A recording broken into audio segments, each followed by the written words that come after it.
What are you doing here? What are you doing here? I'm just needed some fresh air. I just need you to drive. Do you want to get in, maybe get some coffee? Yeah, let's do that. All right, come on. Sorry, it's childproof. That's right. It's Chris-proof. Yeah, right. Well, thanks for... Yeah. Why are you here? Sometimes I just need to think. I have 2 small children and run an economic development organization. And so I drive, and I guess today I drove a little too far. But look, I ran into you. I know. Well, yeah, I had to get out of the county. Just came up here to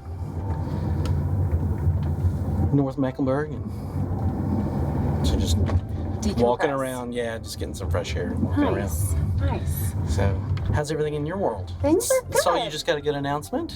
Yeah, we've had a good year. Last year was a good year for us. How is your world in being president of the association? It's fantastic. It's been very rewarding. It's a lot of emails. I was thinking, that there'd be some bigger items. And that's not the case as much as it's a lot of little things that kind of constantly come up, which is fine. But it is one of those I didn't think of it being that kind. Right. Right. But it's been really good. I think we're making huge progress.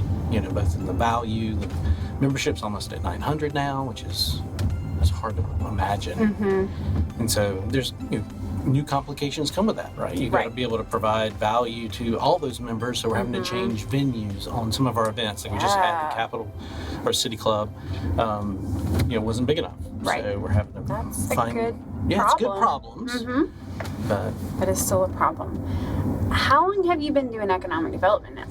So, gosh, I started, I guess I'm 28 years. 28 years? Yeah, so I've been 24, I think I'm 24th year now in Union County. How do you stay in one county? I mean, that can be a challenge, let's be real. There's always something. With anything, right? Whether it's a marriage or you got to keep it interesting. And so there's a great quote that I love from the movie called The Hunt for Red October. Sean Connery sitting there talking. He goes, "A little revolution every once in a while is not a bad thing." So go purposely break things. Go find, look at our incentives. Let's rewrite them. Let's try to do something new. So you're always trying to find either new skills to learn, kind of push the envelope. And if you're doing it right, then you just keep it the way it is. If you can find a way to change things to make yourself more competitive, then we've done that. So it's interesting. We've tried to do some video stuff. COVID kind of wiped that out for a while. So we're rebuilding our podcast studio now and relocating our offices. So that'll be something big, whether it's, art, kind of do our own video production stuff. We do our own graphics, which comes in really handy when you need to blackmail someone like Donnie or Scott Millar. I've got a great image with him masked as a Bob Ross. So, anything for blackmail. Yeah, it suits him. Would you say that those 2 are the past presidents that are your biggest inspiration? They're the ones that I'm closer to. Okay. Donnie, I guess he's an inspiration. He is inspirational. You spend an hour with Donnie and you have... It's like a really good day. An hour with Donnie is just equal to one normal day.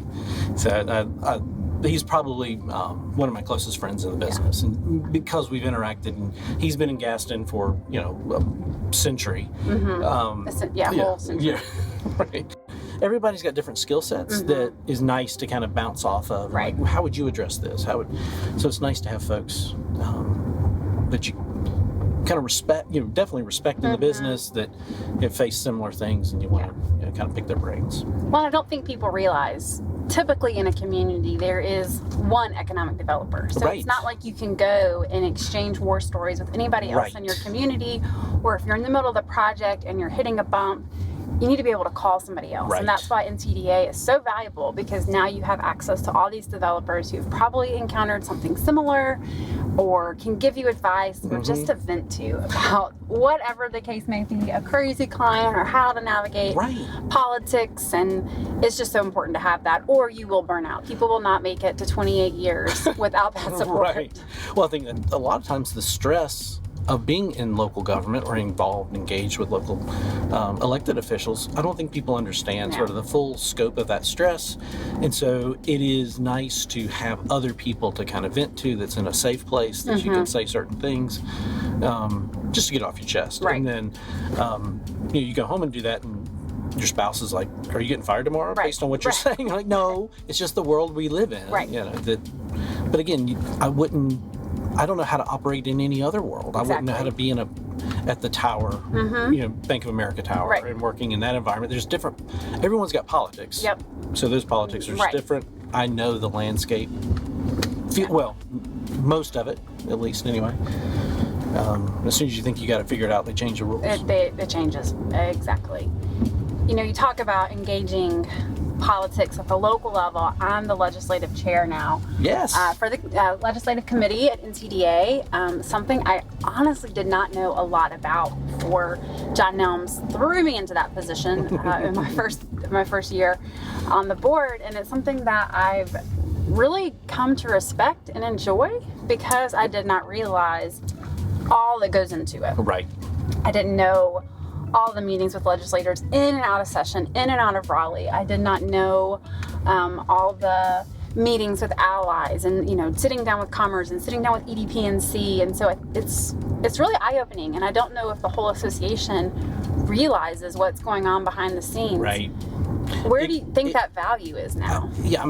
First of all, I think it is one of those positions on the board that gives you exposure, a much broader kind of visualization of where the association is going, all the things that you need to be involved in. So would you say that now we're more proactive or are reactive? Yeah, I think that was one of the things that, even when I was named, I think Steve Yost was president, put me on that, then with Mark Pope following up, that it was one of those, they wanted to change that. And, that was when we switched over to Smith Anderson, which has been phenomenal for us. And that, I think, really has given us the ability to be a lot more proactive. Right. That their philosophy on how to do this, their guidance with us, to basically say, hey, you probably don't want to do something like that, or you definitely want to focus in that area, and giving us intel on what's happening in Raleigh. So I think with the combination of a couple aggressive people, involved, Joanna, she was involved in it too, that I think has driven us to be a lot more proactive versus the reactive. In the past, we almost lost some of our incentives.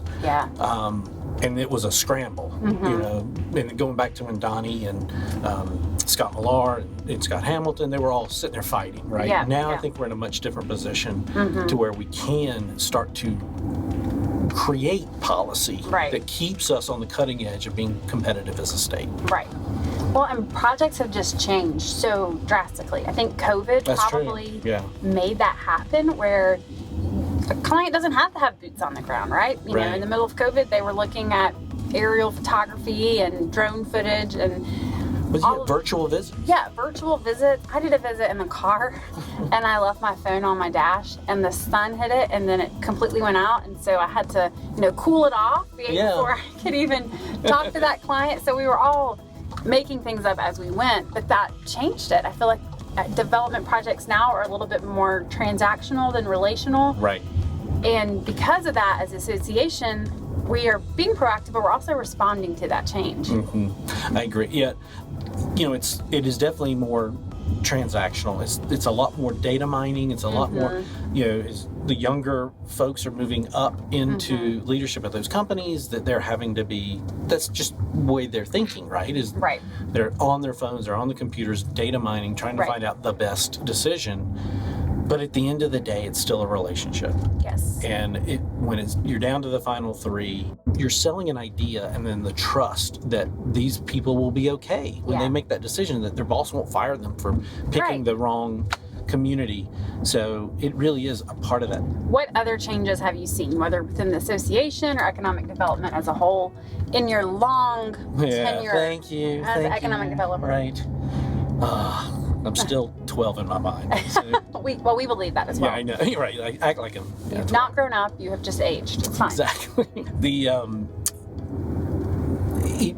I think the technology and the time that you have with a prospect, again, kind of that relationship, you've got to develop the relationship so much faster. And then all the technology and information that you've got to have and be able to respond so fast. Yeah. Again, I was talking with my staff, it's like, who would have ever thought that you would have a drone? Right. We go, you would call the airport, you have a guy with a high wing airplane to go and take some photographs of a site, or, something, a helicopter or whatever with a client. I guess there's still, maybe the mega projects are still putting people in helicopters to look at sort of large sites, but a lot of it now, we actually have mounted a TV in the back of my 4Runner. Yep. And run the drone, and it can show it on a 27-inch TV in the back, so the client can see the air without having to go up. Right. So, and we typically deal with smaller sites, so it's a lot easier. But that's something that you got in the back of your car? You're flying a drone. Those kind of things. The websites have to be up to date. So it's just more. Right. There's more and more. So the base job is the same, but you're now doing so many other things. More. So we're a generalist in a wide variety of Jack topics. of all trades, master of none, but I know the master. Masters of some. Masters of some, but we can get to the right people. Yeah. We don't want you to call the 1-800 number. Let us help make those connections for you. Right. But I do think, like, as economic developers, if you don't understand your incentive policy, if you don't understand taxation and how to do that math, this is not the gig for you. No. Right? That's the core of it, because you are working with taxpayer dollars. Yes. So if you're not have that mathematical understanding, that's trickier. Yeah. Well, and you've got to be able to explain that over and over and over. Yes. First of all, to your elected officials, yes, locally at the state level, right, but also to the general public, because they don't understand that they actually like manufacturing because it is lowering their tax rate. Manufacturing pays the bills. We say it over and over and over and over.